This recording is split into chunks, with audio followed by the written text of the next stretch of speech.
Please subscribe to hilarious posts and comments. Thank you. What sounds like a dream job but actually sucks? I worked as a private investigator. It was what you picture, only maybe 1% of the time. The rest of the time it was just sitting there and waiting for something to happen. It was super boring. See that guy in the neck brace? Stare at that neck brace for 6 weeks and let me know if it comes off. I thought working in a video game store would be awesome. It was a store similar to GameStop, but we also dealt with retro consoles and games going all the way back to the Atari 2600. I imagined it as being able to finally share all my useless video game knowledge with people, play video games in my downtime, and helping customers. Instead, people treated us like a pawn shop and would get mad when I wouldn't give them $50 for a PS2 basketball game no one has cared about since 2003.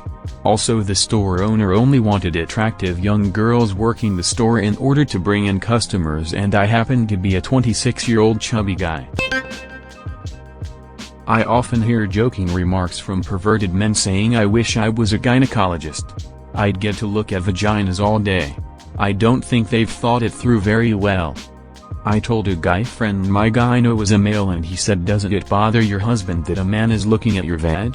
I told him there's more to it than that, and that the guy probably sees at least 50 a day.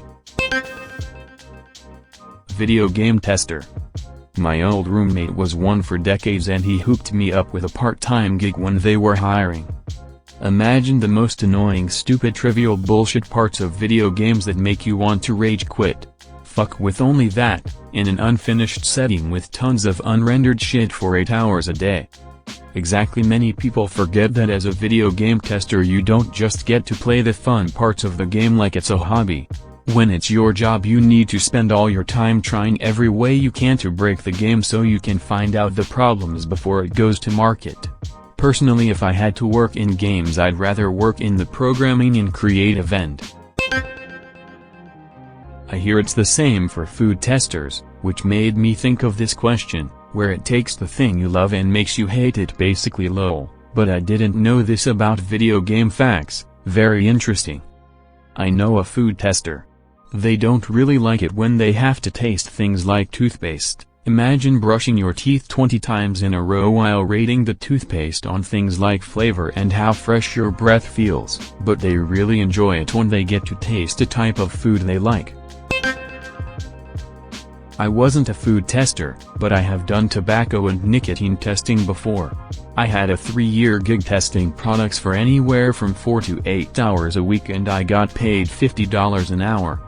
Seriously, the greatest part-time job I've ever had. They would pay me to indulge in my addiction.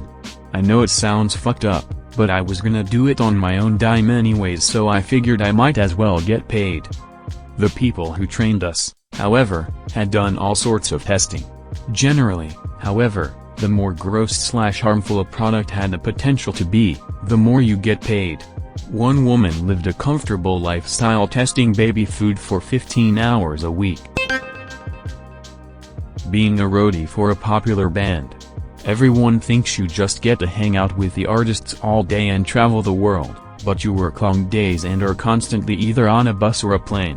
You don't get the time to really visit the cities you are in because you are in the venue working, and the second the show is done and you get everything struck, then you are right back onto the bus or in a van on the way to the airport. I dunno, I think I'd enjoy that. Maybe I'm just already jaded enough to know that it wouldn't be fun 24/7, but I've been in bands all my life and I actually enjoy loading in, sound checking, etc. But to add to why it isn't as fun as people think, there is no band on earth you are going to enjoy 50 times in a row. Even if you like the band, a lot of roadies work for bands they don't even particularly care for. The level of enjoyment you get from the performance gets old real fast. Wedding planner. Someone is always pissed at you. Even if the bride and groom are chill, there's a mother/mill, maid of honor or vendor unhappy. And frankly, at the end of the day you want the client to feel they've been treated fairly, but you really need the vendor to leave happy. You can't afford to alienate someone in the industry, especially in a smaller town. This is actually why full-service planning is better than day of. For the planner, it's easier to avoid misunderstandings when you're involved in contract negotiations from the get-go. My mom catered weddings for 15 years to stay home with my brother and I. She'd bake the cakes, then we'd all go and prep the reception hall. I remember being 8 years old, cutting up fruit, placing cheese straws on trays, mince in bowls, and refilling the punch bowl. It was hard work that was rarely ever appreciated. The bride/groom usually complained about the price. Because we were a small family business, they were expecting a deal. Shooting instructor or gun store manager, assuming you're into guns. I did both and got tired of dealing with idiots. As a shooting instructor, I dealt with many people that considered themselves experts even though they had no reason to, and so often, they were barely more than novices when it came to shooting ability and/or gun safety. As a gun store manager, I dealt with same expert mentality. So many people think that because they own guns, they are automatically an expert. Being a high-powered attorney at a big law firm. Yes, you make $2,200K. But most of them are actively drinking themselves to death due to stress, horrible working conditions and hours, and having no life/work balance. Edit. Yes, some big law firm lawyers do make $200–400K, if they can survive this shit show for more than 3–5 years, most don't. I'm an attorney and no amount of money in the world would convince me to go through the big law thing. I'm a government attorney instead, so basically the total opposite situation. Low stress, great hours, happy co-workers, the work/life balance other people would die for. I don't get paid much at all, but being able to actually enjoy my life and have friends and hobbies is worth it to me. Not paid much. Like in comparison to other people who have gone to law school? Or are you working with a teacher's salary? Working on an ambulance. I'll save all the stories, as most people know that EMS can be traumatic. What you don't know is the hours you spend sitting on your ass, bored, waiting for something to happen. The fact you will see a lot of naked people, and not one in my 5 years would I have ever wanted to see naked, either due to condition or trauma. You will haul a lot of fat people. And I mean fat. We had a special unit with a winch system and ramps. In 5 years I was hurt 2 times on the job, seriously hurt anyway, and both times it was attempting to lift and/or shift a morbidly obese person. You will encounter smells you never dreamed existed. You will get fluid on you that you had no idea what it was. You will be at your breaking point, then get paged out for 2-year-old victim, groin injury, possible sexual assault. Well, that's fucking fantastic. You will have to realize that while you should be morally able to beat the living shit out of the person in front of you for what they just did, instead you have to do the opposite: drunk drivers, rapists who were injured by their attacker, etc. Pay is usually pretty bad as well, at least in the private sector, just due to supply and demand, because people keep entering the field because it's cool. Don't get me wrong, there were great experiences. But when you have thoughts go through your head like what kind of detergent gets out brain matter, you question your life decisions. Working at a pet store that sells puppies and kittens. You can't believe how much shit and fur I went home covered in. Also taking their temperatures with anal thermometers, not fun. Giving them all kinds of meds you're just barely trained to administer. I think the pink one's for kennel cough? Or was that the one to stop them from eating poop? Also, all the cheap little critters, like the mice and such, when they're injured, instead of calling the vet, they put them in the freezer to die. I refused to do that.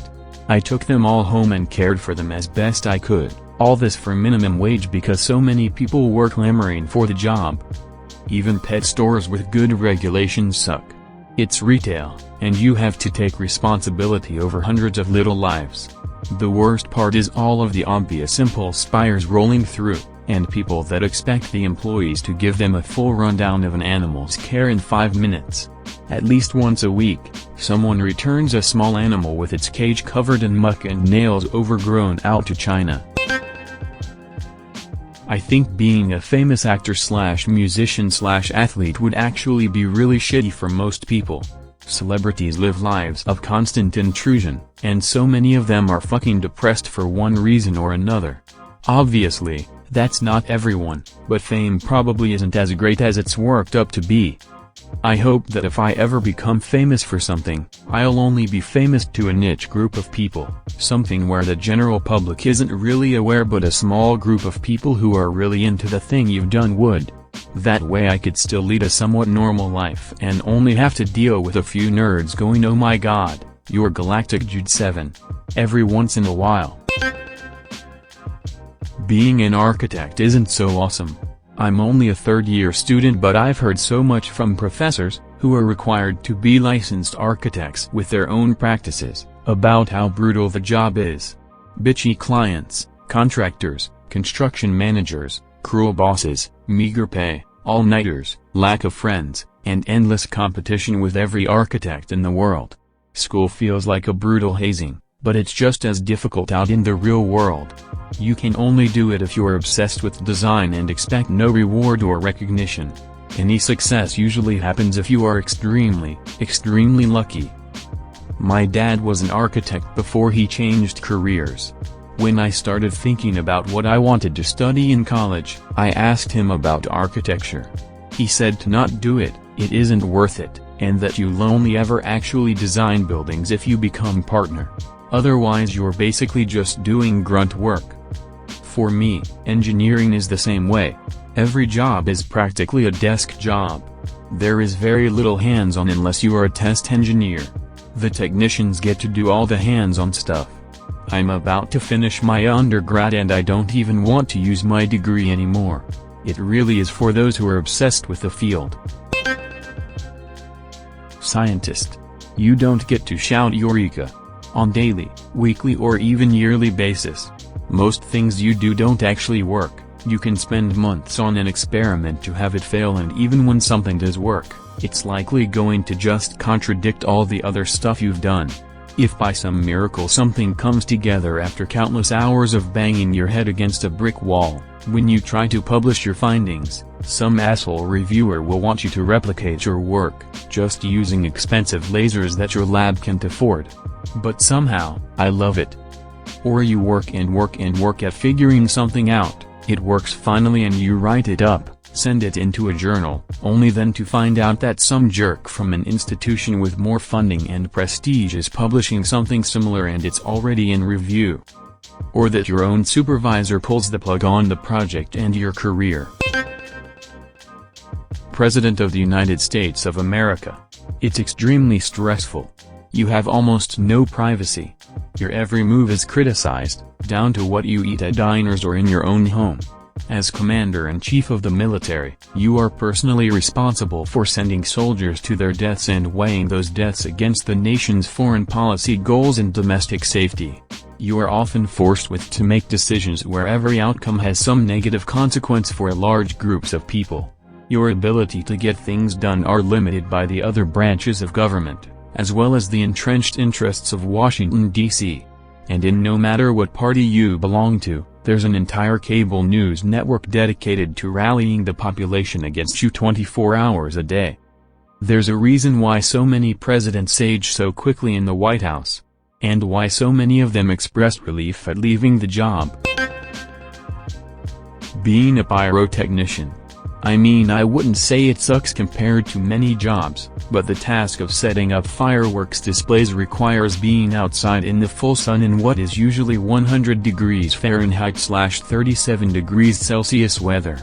There is a lot of heavy lifting as well as detail-oriented things such as reading cue sheets and hooking up wiring. Then once the show has fired, you get to clean up until about 2 a.m. We're busy all year, so translate the same thing to the freezing cold and/or rain. The week of July 4th usually involves months of planning ahead of time, loading/unloading hot/humid shipping containers, several consecutive days of setup/fire show/tear down, 14-hour days at least, followed by unloading all the trucks after all is said and done. It can be very rewarding hearing a crowd cheering after a fireworks show, but man, it is a lot of manual labor. It pays about as well as a good retail job, $15 per hour. Please subscribe to hilarious posts and comments. Thank you.